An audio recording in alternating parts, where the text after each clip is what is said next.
कुरान करीम का 82 नंबर का अध्याय है इन्फितार, फट जाना यानी टुकड़े हो जाना, टॉर्न अपार्ट।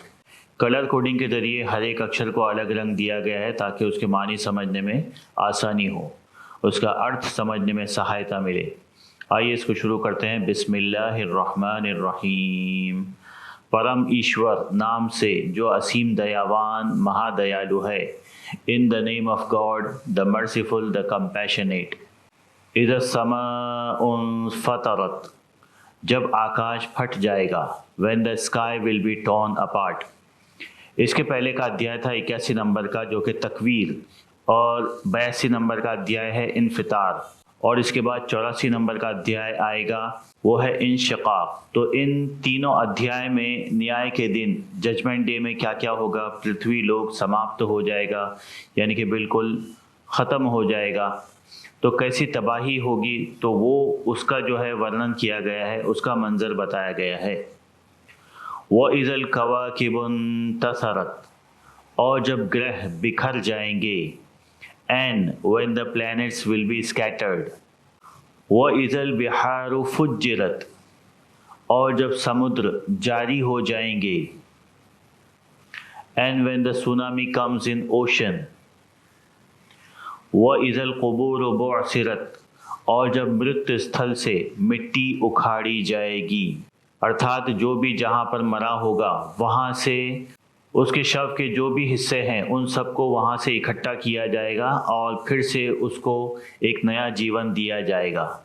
चाहे उसको ज़मीन के अंदर दफन कर दिया गया हो, या उसको शेर ने खा गया हो, कोई जंगली जानवर ने खा गया हो, या मछलियों ने खा लिया हो, या समंदर में डूब कर मरा हो, या कोई किसी प्रकार से मरा हो, या किसी को जलाकर उसकी राख बनाकर उड़ा दी गई हो, तो उसको परम ईश्वर उसको फिर से इकट्ठा कर लेंगे। And when the soil be removed from the death place. आमिलत नफ्सुम मा क़द्दमत व अख़रत, हर व्यक्ति अपने अगले पिछले कर्म जान लेगा। Every living being will know his or her deeds, what is ahead and behind. या अय्युहल इंसानु मा ग़र्रक बिरब्बिकल करीम, हे मनुष्य तू कैसे धोखे में पड़ गया, अपने आदरणीय पालनहार को नहीं पहचाना। यहाँ पर परम ईश्वर इंसान से ये कहना चाहते हैं कि मनुष्य स्वयं अपने आप को ही धोखा देता है। वो ये समझता है कि वो इस पृथ्वी लोक में सदियों रहेगा, लेकिन उसको ये जान लेना चाहिए कि परम ईश्वर ने उसको कुछ चिन्ह दिए हैं, कुछ निशानियाँ बता दी हैं कि जैसे जैसे वो बड़ा होता है 40 का पहुंचने के बाद सबसे पहले तो उसकी नज़र जो है वो कमज़ोर हो जाती है, उसकी देखने की क्षमता कम हो जाती है, फिर उसके बाल सफ़ेद होना शुरू हो जाते हैं, उसके दांत एक एक करके गिरने लग जाते हैं, और वो फिर बीमार होता है, उसके बाद में वृद्ध अवस्था में पहुंच जाता है।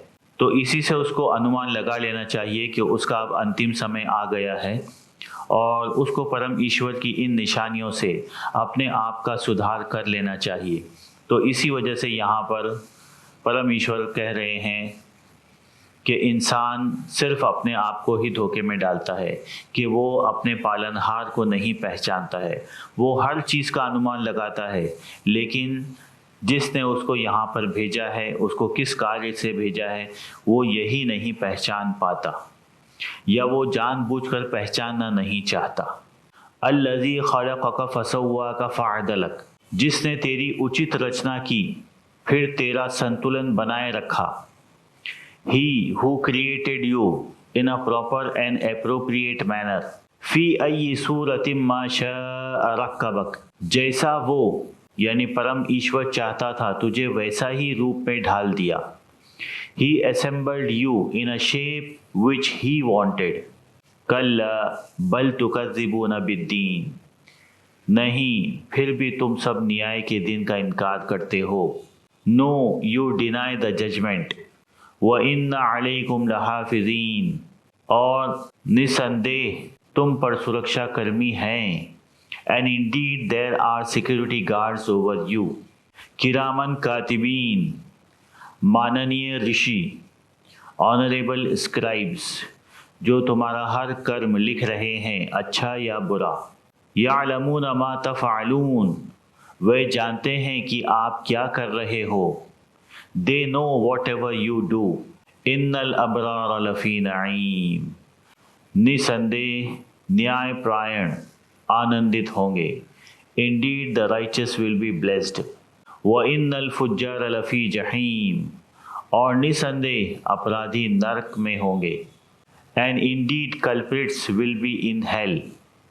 यस्लौनहा यौमद्दीन।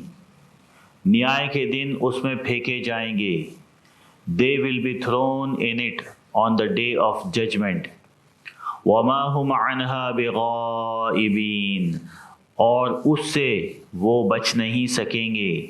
And they can not escape from it. वमा अदराका मा यौमुद्दीन। और तूने क्या अनुमान लगाया कि क्या है न्याय का दिन। And what you think what is the day of judgement. सुम्मा मा अदराका मा यौमुद्दीन। जरा बता तूने क्या अनुमान लगाया कि क्या है न्याय का दिन। Again what you think what is the day of judgement. यौम ला तमलिकु नफ्सुन लिनफ्सिन शैआ वल अम्रु यौमइज़िन लिल्लाह। उस दिन कोई व्यक्ति किसी भी वस्तु का मालिक नहीं होगा। उस दिन परमेश्वर का नियम चलेगा। The day no one can own anything and on that day all power belongs to Allah.